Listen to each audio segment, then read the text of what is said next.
এই যে ঘটনাটা এই মাদ্রাসা দেশের স্বাধীনতার সময় স্বাধীনতা উদ্বেগ করে এইখানে এলাকার জনগণ শুধু মালিক সহ এলাকার জনগণ মিটিং করবেন, মসজিদ বাদে মিটিং করেন।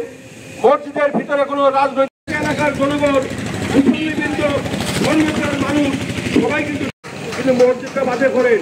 আমার কাছে আমি হয়েছে এই মসজিদটি আপনাদের সংগঠনের টাকায় তৈরি করা হয়েছে। বাজারের একজন প্রতিষ্ঠিত ব্যবসায়িক মানিকের বাজারের উপরেই বাড়ি, তার লোকজন সেখানে চুপি চুপি লোকের চুষ আসবে, চুষে বেড়াবে। এই মসজিদের খতিব এবং আমাদের কৃষক দলের নেতা মানিকের নিয়ে যে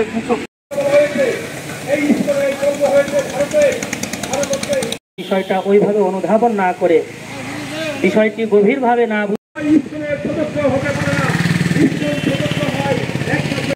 যেভাবে উঠে পড়ে লেগেছে মুসলমানদের ঈমান আমল ধ্বংস করার জন্য।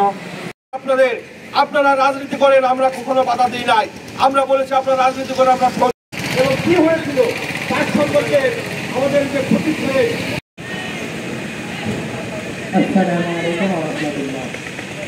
অভিনন্দন।